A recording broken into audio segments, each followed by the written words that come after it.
বন্ধু বান্ধৱীসকল এই মুহূৰ্তত আপোনালোকলৈ লৈ আহিছোঁ এটি বিশেষ গুৰুত্বপূৰ্ণ ভিডিঅ' বন্ধুসকল অংগনবাড়ী কৰ্মী সহায়িকাৰ বাবে কিছু ডাঙৰ খবৰ আহিছে। এইসকল কৰ্মীয়ে পূৰ্বতকৈ ৭০,০০০ টকাৰ অতিৰিক্ত পাব অৱসৰ কালত ৭০,০০০ টকা অতিৰিক্ত পাব প্ৰত্যেক ৰাজ্যৰ অংগনবাড়ী কৰ্মী সহায়িকাসকলৰ কাৰণে সংশ্লিষ্ট ৰাজ্য চৰকাৰে কিছু নহয় কিছু বিশেষ সুবিধা প্ৰদান কৰি থকা পৰিলক্ষিত হৈছে। যদিও গোটেই দেশজুৰি অংগনবাড়ী কৰ্মী সহায়িকাসকলৰ ধাৰাবাহিক কাৰ্যসূচী আন্দোলন ধৰ্মঘট অমৰণ অনশন যিকোনো কাৰ্যসূচী ৰাষ্ট্ৰীয় ঘাইপথ অৱৰোধী হওক বিভিন্ন কাৰ্যপন্থা তেওঁলোকে গ্ৰহণ কৰি আহিছে আৰু এই কাৰ্যপন্থাসমূহৰ ওপৰত প্ৰতি সঁহাৰি জনাই ৰাজ্য চৰকাৰসমূহে কিছু গুৰুত্বপূৰ্ণ বিশেষ পদক্ষেপ লোৱা পৰিলক্ষিত হয় আৰু এনেকুৱা এটি পদক্ষেপ আপোনাক এই ভিডিঅ'টোত জনাব চেষ্টা কৰিম। অৱসৰৰ সময়ত 40,000 অংগনবাড়ী শ্ৰমিকক চৰকাৰে দিব 1 লাখ টকা প্ৰস্তাৱ দিয়া হৈছে।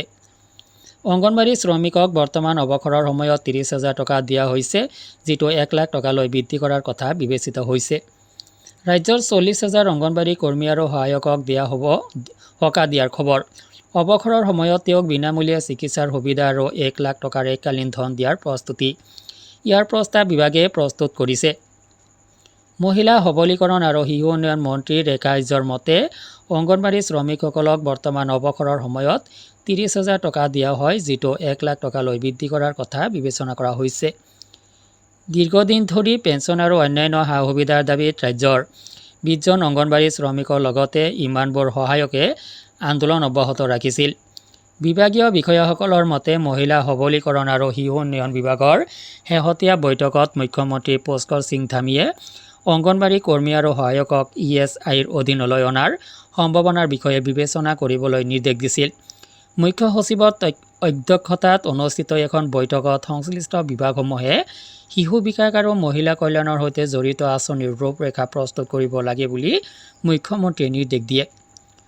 শিক্ষা জ্বালাই দেশ আৰু বিশ্বক আলোকিত কৰিব লাগিব। পৰিকল্পনা সম্পাদক আৰু মীনাক্ষী সুন্দৰমৰ মতে অংগনবাড়ী কৰ্মীসকলে তেওঁলোকক ESIৰ অধীনলৈ অনাৰ বাবে কিছু অৱদান আগবঢ়াব লাগিব। একে সময়তে ইয়াৰ বাবে সংশ্লিষ্ট বিভাগেও বাজেটৰ ব্যৱস্থা কৰিব লাগিব।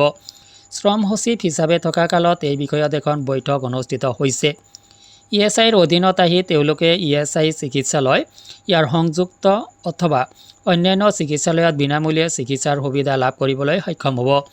অৱশ্যে বিভাগটোৱে লগতে কয় যে সকলো অংগনবাড়ী কৰ্মী আৰু সহায়িকাকো অটল আয়ুষ্মান যোজনাৰ সুবিধা প্ৰদান কৰা হৈছে। ৰাজ্যৰ অংগনবাড়ী শ্ৰমিকৰ পৰা বহু কাম লোৱা হয়। আজিকালি তেওঁ ভোটাৰ তালিকাৰ পৰীক্ষণৰ কামত নিয়োজিত হৈছে। নিম্নতম বৰঙণিৰে সুবিধা প্ৰদান কৰিলে অংগনবাড়ী শ্ৰমিকসকলে ইয়াৰ বাবে সাজু। উত্তৰাখণ্ড ৰাজ্যৰ অংগনবাড়ী কৰ্মচাৰী সংঘৰ প্ৰদেশ সভানেত্ৰী সুশীলা খাত্ৰী। চৰকাৰে অংগনবাড়ী শ্ৰমিকক বিনামূলীয়া চিকিৎসাৰ সুবিধাৰ বাবে কিছু প্ৰিমিয়াম দিব আৰু নিম্নতম প্ৰিমিয়াম তেওঁলোকৰ ফালৰ পৰা লোৱা হ'ব। ইয়াৰ বাবে প্ৰথমে সভা অনুষ্ঠিত কৰাৰ পিছত তেওঁলোকে সন্মতি লোৱা হ'ব।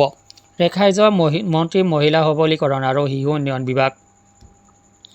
তো বন্ধুসকল দেখিব পাইছে এয়া অৱশ্যে অসমৰ নহয় উত্তৰাখণ্ডৰ খবৰ। তো যিকেই নহওক সৰ্বভাৰতীয় খবৰবোৰ আপোনালোকক প্ৰিপেয়াৰ কৰি দিব লাগে, যাৰ বাবে এনেকুৱা খবৰ এতিয়া আপোনালোকক জনাইছোঁ। ভিডিঅ'টো সংক্ৰান্তত আপোনাৰ অভিমত জানিব বিচাৰিম, কমেণ্ট ছেকশ্যনত কমেণ্ট কৰি জনাব।